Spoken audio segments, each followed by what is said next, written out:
you guys are unfamiliar with NCR, they focus mainly on technology for customer interactions. For example, this year they announced NCR Silver, which is a cloud computing point-of-sale service, which is actually running a sweepstakes right now for small business owners. If you guys know any, you should send them. Send NCR Silver. To enter the NCR Silver sweepstakes. They serve several different industries, from hospitality to retail, travel, finance, public sector. They're in over 100, or they work with over 100 countries, and their headquarters is actually here in Norcross. It just moved from Ohio in 2009, so that was a big win for Georgia. Okay, so without further ado, thank you, Mark Madison. Scott. Thanks for having me here tonight, and I'm gonna give you a little primer here on some global PR. That one didn't work. Let's see. There we go. Okay. A little background on me first. I've got a journalism degree, actually, which I got from the University of Georgia quite a long time ago, probably before some of you were born. And then I worked for 5 years in print and broadcast journalism before I made the switch into public relations. And in the interim, I went and got an MBA from a college in Ohio. So when I finished that up, I got into PR, and I've been doing that for about 20 years now. The spaces that I've worked in finance, real estate. I worked in automotive. Did some nonprofit work in retail and travel. And retail and travel are really the basics of what I'm doing at NCR now, in addition to the corporate work. And then currently leading the global PR for NCR, the retail groups, and the travel group, and then doing the corporate PR work. So this kind of stuff, where you get the CEO on the cover of a magazine, I get to do that as well. So that's kind of fun. I'm going to talk a little bit today about sort of my basic philosophies about public relations. And one of the things that I always stress to people is my job isn't to get my company's name in the media. My job is to make it easier for the media to do their jobs. And by doing that, I'm going to get my company's name in the media, because they're going to want to work with people who make it easy for them. So you ask me, how does that work? Okay, so the media, they have a job to do, right? I mean, they have to fill editorial space with compelling stories that are relevant to their audience. They're not doing this because it's fun. I mean, it should be fun. Anything you do should be a little bit fun and rewarding, right? But at the end of the day, they have a job to do, and they want to fill their space with editorial. They appreciate PR people who make this easier for them to do than people who don't. And unfortunately, there's a lot of PR people out there who are very, very bad. And I spend time with journalists all the time, and they regale me with stories about some of the terrible press releases they get and the ridiculous pitches that they get. All right, so, as you probably know, reporters and editors, they get dozens or sometimes hundreds of pitches a day. Many of them are terrible or irrelevant. One of the worst things I think you can do in PR is that thing where you just pull a list of 500 media contacts off of Focus or Cision, and you fire out your press release to all of them, and then you start going down the list and calling them. And that's not really an effective way to do PR, because not only are you wasting your time and your client's money or your company's money, you're not building the kind of relationships with media that are going to end up being productive. You're just making people angry at you when you're calling them on stories that they don't want to use. When I was in the journalism world, I worked for a magazine called Business Atlanta, and we didn't have a personnel column. One of those things that says, Joe Smith got promoted to executive VP. Inevitably, I would get about 20 calls a month from somebody who would say, did you get my notice about the Joe Smith's promotion? You're going to run that in your personnel column. And I'd say, well, I don't really have a personnel column. But if you read my magazine, you'd know that, so it's important to make sure what you're sending is relevant. All things being equal, reporters are going to cover the stories that are easiest to cover. Outside of the breaking news stuff, major corporate announcements about earnings, or corporate scandals, or car wrecks and plane crashes. They have other editorial to fill, and you want that to be your story, right? And they're going to pick the ones that are easiest for them to write about. So if they get, here's one pitch that has everything I need, here's another pitch that's equally interesting to me, on the face of it, but I'm going to have to call to get the photo, and the guy's name's maybe spelled wrong and I don't know who this is, they're going to go with the one that's easiest. So make it easier for them. So create the most concise, relevant, complete pitches you can. And when I mean that, really, write the story for the reporter that you want them to write. Don't make them guess what you're trying to communicate to them. I talked to somebody once before, and I wrote a draft of a press release for her that would, basically any reporter could have just taken it, put their name on it, and run it, which is more and more often what they're doing. And she stripped all that stuff out and made it very oblique, and you couldn't really tell what was being said in it. I said, well, why did you do that? And her answer was, we like to make the reporter guess about what we're telling them so that they'll call us for more details.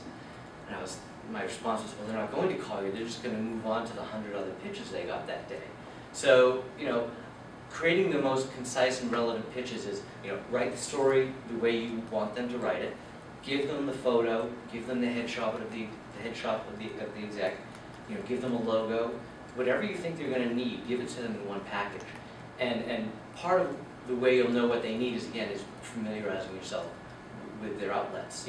Read the magazines you want to be in, watch the TV shows you want to be on, read the newspapers and the blogs that you want to be in. This is my favorite part. The most overused press release words is something about a company and they announced today. And I hate that at the beginning of a press release. There are very few companies out there that can announce something and people pay attention. These are some of them. You probably all won't be working for them. So you need to think of a different way to get that out there. Because inevitably it's, XYZ Corporation announced today some minor tweak to their software or some minor upgrade to the tire that they are putting out. And that's the kind of stuff that's not getting media's attention, because not only is it really irrelevant and it's not very interesting, you've wasted a whole lot of words. Every word counts in your email, in your pitch, in your press release, and you have seconds to get that reporter's attention when you're sending them something. And with announced today, you just wasted 2 or 3 words. And the media doesn't care what most companies announce. That list I gave you, there's probably a few more, and then the Kardashians, anything they do seems to get into the media. So those words create a fake sense of urgency, and I've been speaking to reporters and having been one, it actually repels them. It makes them less interested in your news, because you're making this big deal about we announced today something really not very interesting, and that's not how you're going to get coverage. What you can do, focus on the problem that your announcement solves. Who does it serve? Why is it different? Whenever we would do an announcement at any of the companies I've worked at about a new product or a new service, I would always ask, what is the impetus behind this? What demand did we see? What problem were you trying to solve? And that's what you lead with. Not Autotrader.com announced today XYZ, but more shoppers need this, and we're providing it for them. Make it really relevant, because the reporters, again, they have to know right away what you're saying. Don't waste those words. Don't waste those words.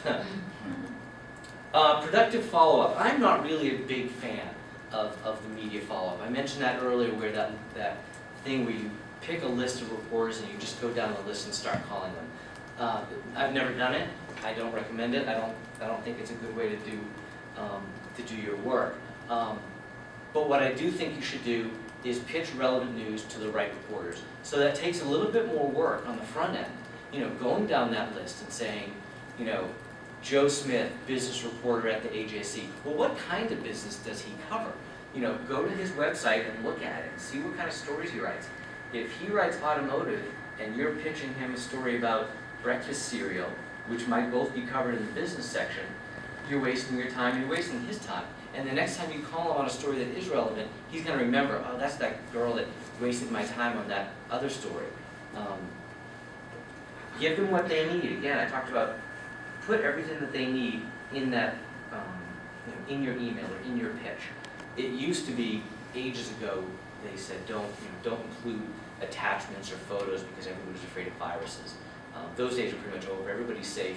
You can put press release attachments, you can put photos, you can put logos.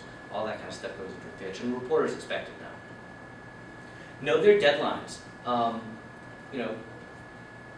What days are the best days to pitch them? what times are the best time to pitch them? You know, routinely, I won't call anybody after 3 o'clock unless they called me and told me to call them because they need something. Mornings are usually better. You know, broadcast is different. Blogs can pitch you can pitch them all day long because they're writing all day long, but kind of get a sense of when is the best time to talk to them.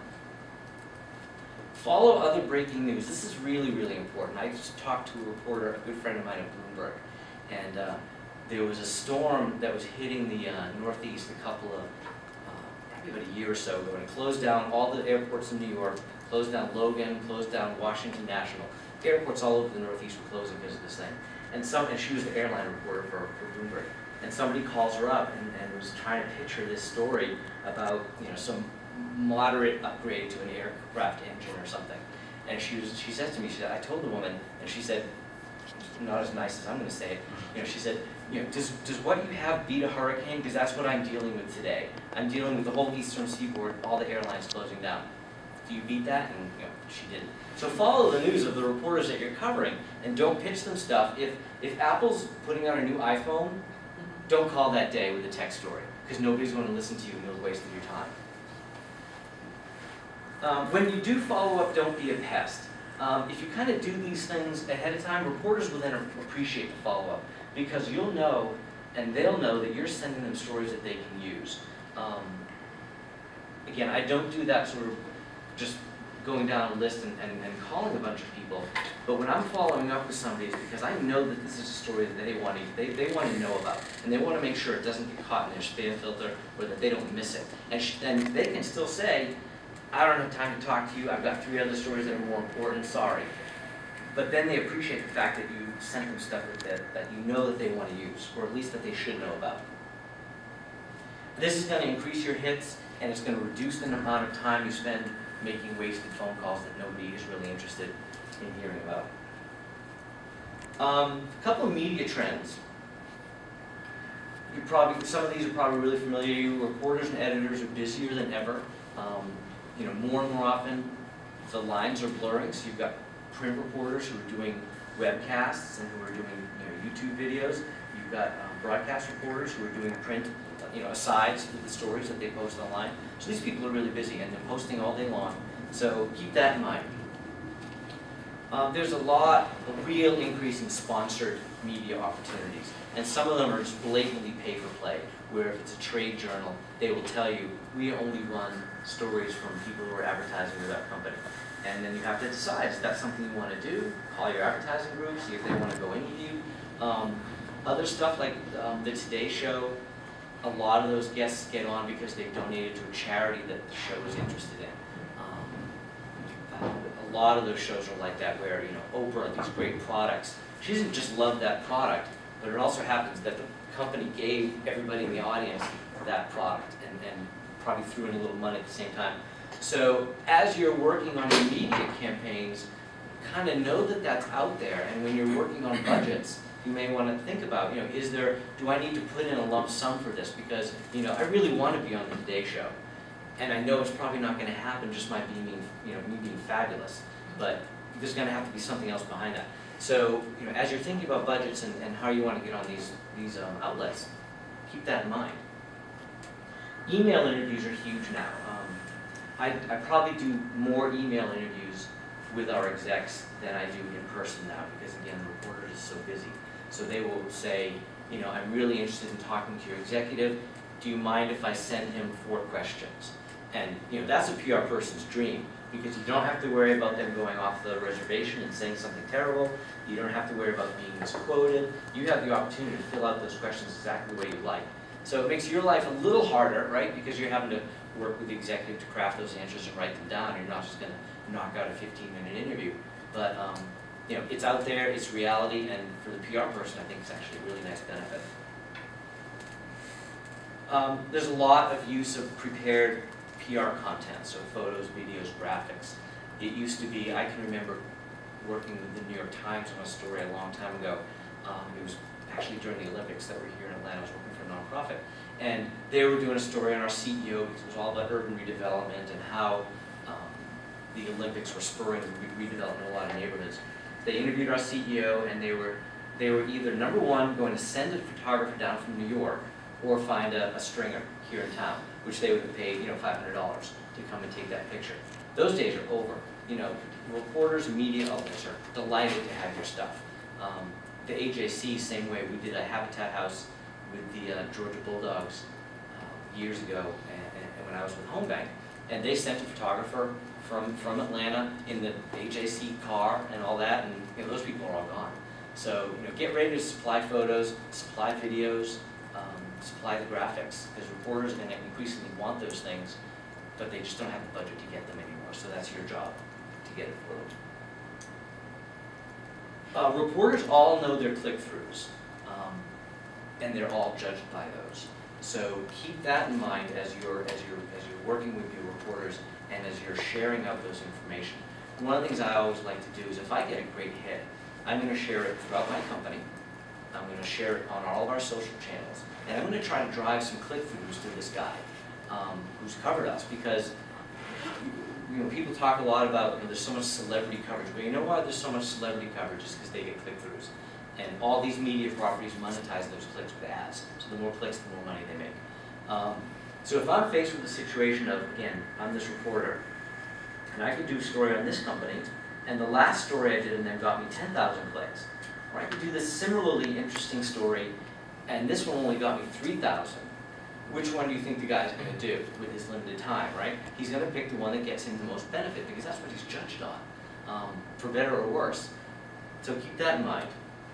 A little bit on the global PR, because I think that's what we're here to talk about some. News environment.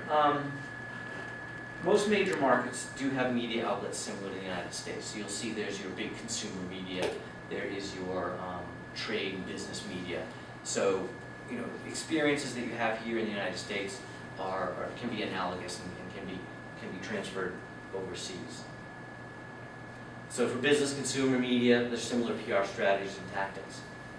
I will say, in some of the markets, so for instance in Russia and China where we work now, there's a lot of state-owned media, and that typically is going to end up having more impact on any kind of political or issues PR you might be doing. If you're working for a company, there's going to be media that will cover you. If you're working on a political campaign, it's going to be a whole different story, and I don't really know much about that. But if you want to work for politicians, you have to line up a political speaker next time. But typically you'll find, again, the media is very similar in each market.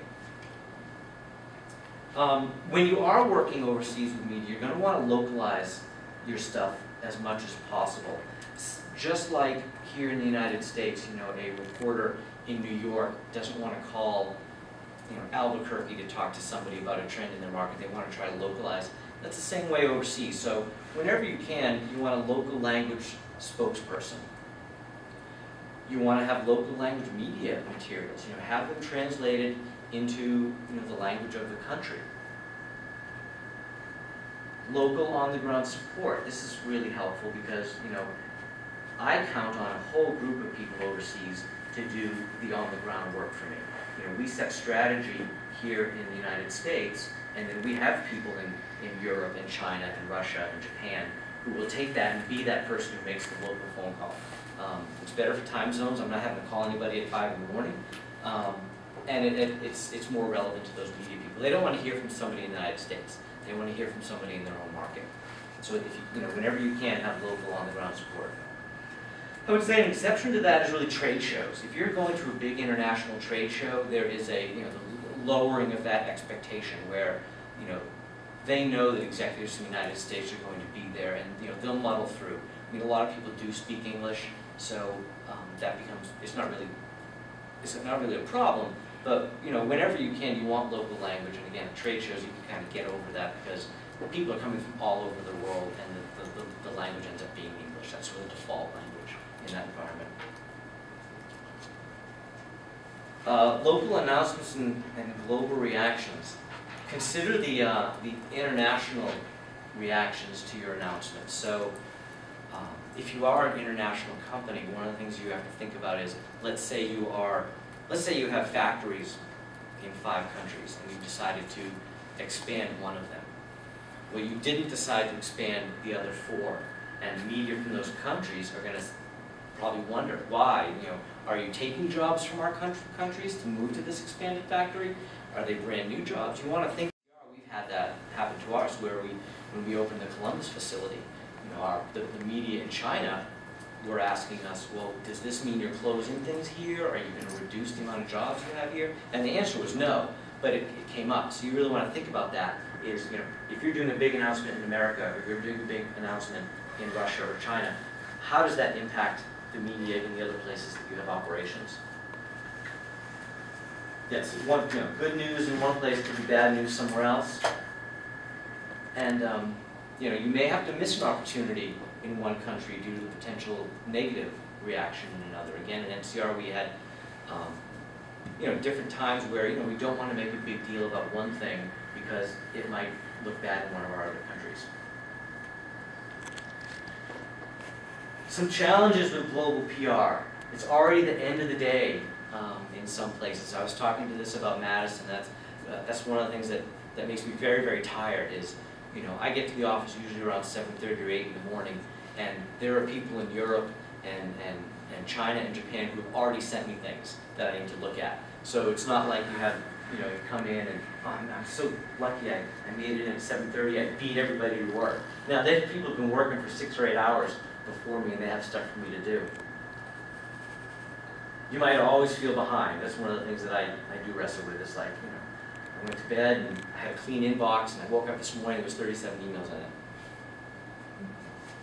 Communication with the international colleagues. There's, you've got different time zones, you've got people who are different fluency in English. So, you want to keep those challenges in mind because you want to make sure you're communicating your messages to the people who are taking it out to the local market. So you want to make sure you keep that in mind. So that's really all I had. I wanted to make sure we left some time for Q&A because I didn't want to spend a lot of time going over things that you guys already know. But so I'm going to open it up to you guys and see if you have any questions. I'll start off. Sure. Do you have any suggestions for emailing pigeons as far as like the subject line? Oh yeah, your subject line. Would you ever use news tip in the subject line, or should you not do that? Again, I go back to every word needs to count. So I probably wouldn't do that. I would use my subject line to to talk about what problem this information is solving, or what is this information in reaction to. So that the reporter, because think about your Outlook inbox. Most reporters have it set up, or most people have it set up where you'll see the name of who sent it, you see the subject line, and then you usually can see like 2 lines of copy. So now they don't even have to open it to decide if they're going to look at it or not. So every single word counts. News tip is if it's the first time, it's probably a wasted word. Do you think that puts them off? Like when they see news tip, they're like, don't. I wouldn't say it's a negative. I would say it's a neutral. I mean, it's not going to get you anything. It doesn't lose you anything. But the way I talk to some of the reporters I've talked to, they say they spend literally seconds with every email and every pitch they get. They look at them all, but literally seconds. And actually, I wrote a piece in, I think it was PR Week or something, and I was really proud of myself, so I posted it on my Facebook page and everything. And the woman who writes a column for the AJC, she commented on it, because I had said something about, reporters will spend, at most a couple minutes with your pitch. And she was like, a couple minutes? It's a couple seconds. So, Was that Jennifer from AJC Buzz? Do you know? It was. How did you know? She spoke at a PRSA thing and was like, I have about a 3-second live line. How funny. Yeah, that was her. So yeah, I didn't know if there were like certain words that definitely put journalists off, and they're just. Well, like I said, the announced today. I know that unless you're Apple or unless you're Google or Starbucks, announced today is just one of the things that what announced today tire that's 10% more efficient. Come on, really? Why did you waste those words on that? So those my impressions and in talking to journalists, those are the ones that really scare people away or like I said, sort of repel them from your story. But in your subject line, explain, you have maybe 10 words, maybe 8 words in a subject line that before it starts to get too crazy long. Use that. That's your real estate to really explain what this story is and why they should care about it. Do you think it's unwise to try and kind of not hide the fact that you're pitching, but kind of hide the fact that you're pitching? They know why you're calling or why you're pitching. So it's okay. And again, when you are smart about it and you know who's writing things that and they'll care what you're sending them, they appreciate it then. Because again, their job is to fill these things, to find these stories. And you don't have a situation anymore where reporters have all day to go sit at City Hall and flip through files to find something interesting. They really count on good PR people to feed them good stories.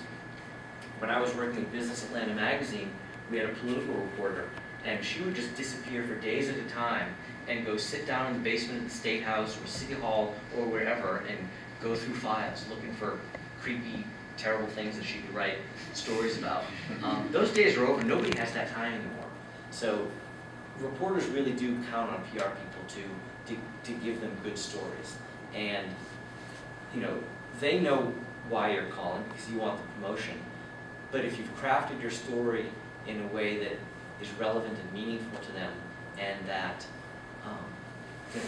fits what they cover, they appreciate the work. It doesn't mean that they're going to use it every time, right? Because again, they get 100 pitches a day. 5 of them might be really interesting. Yours might be in that 5, but they only have news pull for 4. And sometimes you get bumped out. Again, does your news compare with a hurricane? If it doesn't, you might get bumped. But you've shown that reporter that you understand what they cover and that you understand how to work with them in a productive way, and they'll remember that. Any other questions? Has there ever been any difficulty in maybe pitching to an international news that's a little bit more constricted with their media? Like I said, I'm mostly in the business space, and so I really haven't found that. We have people, like I said, on the ground in all the markets who do the actual pitching, and the results seem very similar to what we get here in the United States. It's an interesting story, it's a compelling story, and it runs in the local airline trade magazine or the local retail trade magazine. I've not done kind of the political or issues-based stuff, which might, if you're in a country with a lot of state-controlled media, that might be a little more troubling. But I don't know the answer to that. Do you have any advice? You say you kind of always fall behind when you're always different time zones. Can you give any advice to kind of cope with that? It's a team effort, right? So you're working with a team, and what you want to do is make sure that everybody, in as much as they can, knows the strictures everybody is under. If somebody in the team in Russia or England sends me an email late in the day and says, I need this by the end of this afternoon, by the time I might get to it, it's already the end of the day there. So they need to know, try to ask a couple days in advance for those kind of things, because the timing may just not work out. We at NCR, we have this image bank for photos, right? And they're all low-res thumbnails, so you have to order the high-res version. And that can take 2 days. So if somebody's calling me from England and says, I need this by 5 o'clock today, England time, and it's noon, there's no way that's going to happen. So you really need to work as a team to say, let's know what we're pitching, what assets we need ahead of time so that we're not trying to do these fire drills and running up against this problem of the world being round and having different time zones. So it's really about planning in those instances. Every now and again those things are going to come up, but if you can plan, the pitches are the same, right? You know what reporters need. So it's not like a surprise, oh God, this guy needed a photo. So think about those things in advance, and that'll eliminate a lot of that problem. Anything else? One? Over here?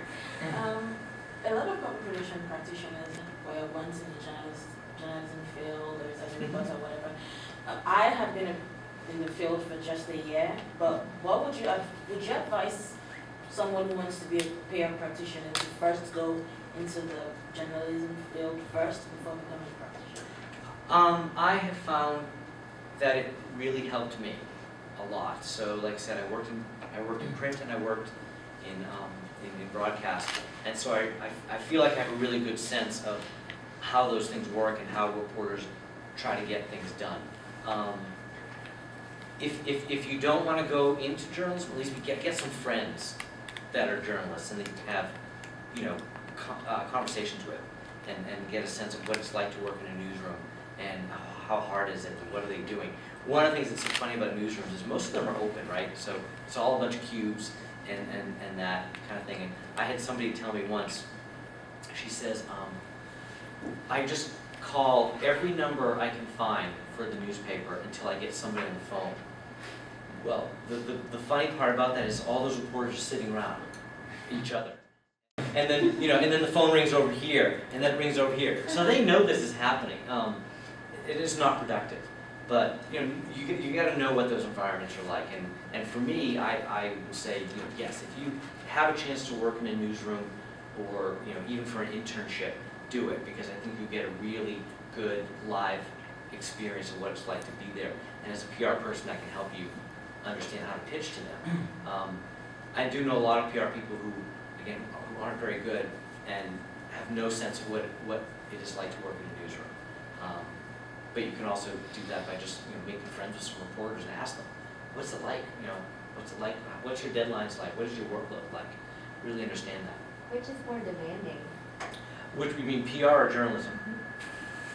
Oh, goodness. Well, PR is better paid. So, you know, so that kind of eases the demand level, right? I would say journalism is probably a more demanding experience because you are under a different kind of pressure. Because, you know, your work, you know, as the PR person, you put out a press release, and if it stinks, the worst thing that happens is it ends up on, you know, Yahoo Finance and nobody ever sees it. But if you're a journalist and there's a huge error in your story and it got to print or ended up on the air, you know, that's a really awful thing to have happen. And they work really hard to not have that happen. So I would say, for me anyway, that would be a dramatic amount of pressure to be like, you know, wow, my work is so public that if I screw up, everybody will know. To what extent is your success as a public relations person in dealing with reporters a relationship type of, it depends on relationships. You know, you send something to business editor of the AJC, but that business editor gets, like you said, 100 other pitches from other corporations on an everyday basis, but because that person knows you, do you think that is helpful? That is, it's absolutely helpful. I have. And how do you establish those personal, if everything is electronic these days? Well, number one, I would say by sending good pitches and by doing appropriate follow-up. Don't be a pest. In as much as you can, whenever you can locally meet with somebody, do. So, for instance, if you're practicing public relations here in Atlanta, not only do you have, you know, the Atlanta Journal-Constitution, the Business Chronicle, a bunch of TV stations, you got Univision, you got a bunch of places. You also have bureaus from all the big news organizations. Bloomberg is here, Fox News, you got CNN, of course. Reach out to those people, because if your company is based here, those are the people who care about your company. It's not going to be the AP guy in New York. It's going to be the AP guy down here. So reach out to those people and try to make relationships with them. Go to the Atlanta Press Club. It's a fantastic avenue for meeting reporters and getting to know them, because, you know, the walls are all down. You're there having lunch, and then electronically, you do mention there's that trust that builds up, right? So over time, if you send reporters information that ends up being correct, you send them what they need, they're going to remember who you are, and that does make life a lot easier when you're trying to pitch. You're trying to pitch and compete with all those people who they either don't know or who've burned them in the past. Don't ever do that. Reporters have really, really long memories. So, you know, if you, in as much as you can, you know, double and triple check what you're sending. don't be the reason that they put something wrong, you know, in the newspaper, or you know, had you know, Katie Couric or whoever, you know, Diane Sawyer reading something that was wrong, because if it's your fault, you're blacklisted, and that's gonna, you know, it's gonna be hard to get past that. So what's your opinion on gatekeeping theory? Give me a little more. What does that mean? Like, you know, reporters or whomever kind of control what goes in and out. Oh, sure. I mean, they're the ones with the printing press, right? So, you know, they are the gatekeeper, and you have to make them happy. You have to give them what they need. Some of it has shifted a little bit because, you know, anybody can launch a blog now, and anybody can have a Twitter feed and a social media feed. So you'll see a lot of organizations now are pushing content through those channels, in addition to the PR that they're doing, right? Because they're like, you know, I want to get these hits in the New York Times and the Wall Street Journal, all that stuff, but I'm also going to communicate it through these other channels and bypass that gatekeeper. You're losing a lot of credibility there, because it's certainly much more impactful to have a story in the Wall Street Journal than it is to have it on your own blog. But there is that sort of editorial mindset now where I can communicate my own messages. And then you also have, let's say you put out a press release on one of the business wires, you know, it's going to get picked up automatically in a million places. But those don't really count, because they're buried so far down, no human is ever going to see them. They're great for SEO value if the live links made it through, but no person is ever going to see it. But the reporters and editors are still the ultimate gatekeeper. And, you know, the layers have gotten a lot less since then, but I can remember working with the different newspapers, and, you know, let's say you interested the reporter in your story, and they wrote it and they did the interview, and then the editor came back and said, well, you need a little bit more, or, you know, you need to get a little more color, or let's get another source, and then maybe they kill the story altogether, or you get cut out of the story. You know, any of those things can happen, and it's less frequent now because there's a lot less levels of editing. But you know, there's multiple layers of gatekeeping. So, anything else? I have a couple questions. Oh goodness, I better have another sip of my coat. What do you think about pitching via social media? Is it just ridiculous? No. Or? I would say it only works if it's a reporter that you have a relationship with already. So if you are, and I've pitched through social media before, and I know other people who have. But the basis of social media is that it's social and you know them, right? Mm-hmm. So in most cases, now, and this is probably different, if you're talking about Mashable or, you know, All Things D or some of these really tech-savvy outlets, reporters may appreciate that a little bit more. But if you're talking about the mainstream media, they're going to prefer a traditional pitch versus being pinged on Twitter by somebody they don't know. Once you do know them, then it's certainly a way to go. It's really, you know, let's say you're at a trade show and you're pinging back and forth on Twitter with, you know, your reporter friends, saying, "Oh, I'm at the so-and-so booth. Where are you? Let's meet for a drink. You know, come by and see our CEO." But I would say you have to have that relationship more often than not ahead of time. And does NCR, you were talking about corresponding with the different offices, when they launch a PR campaign or something in a different market, do they hire a firm there, or does the NCR team usually carry out?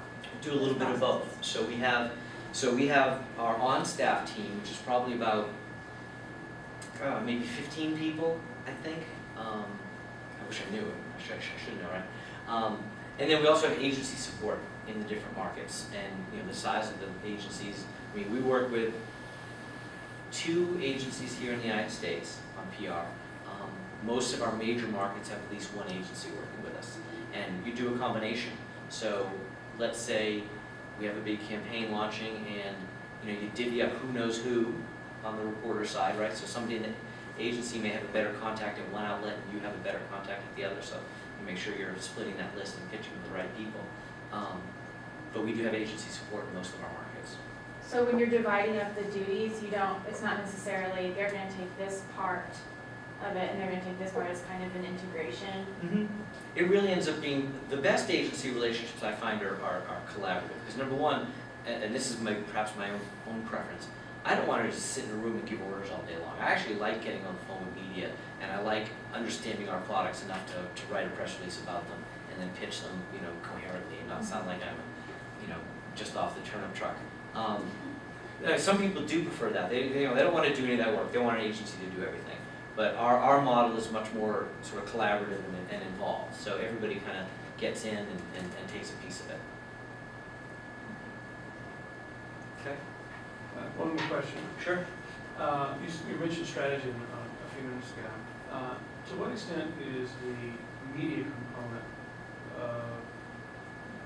using the mass media to get your message across important, and to what extent are other forms of, say, new media and advertising part of that? In other words, do you rely real heavily on on your relationship with reporters and editors to get the NCR message out to folks? And I've had different experiences at different companies. So, at Auto Trader, my PR budget was a rounding error to the advertising budget.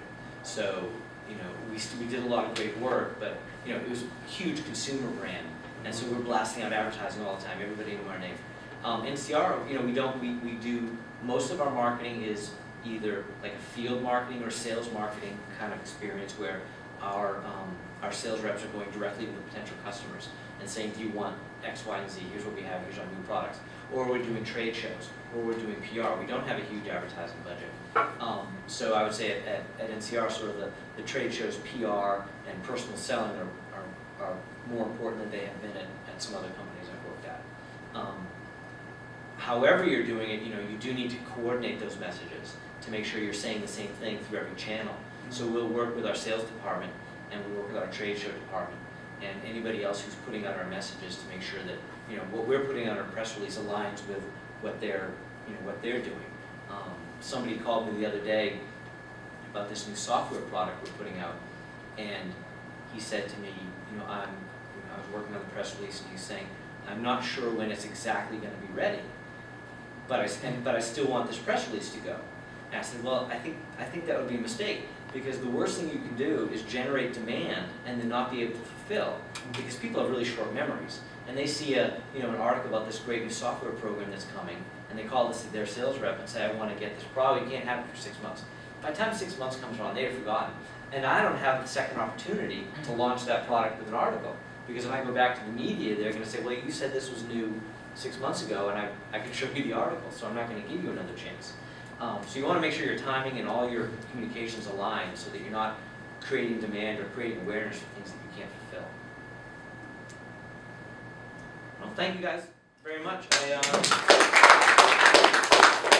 That's where you can find me if you ever want to check out my website or email me and with questions. I'm happy to do anything I can, and as you guys head out into the job market, if there's anything to help you, let me know.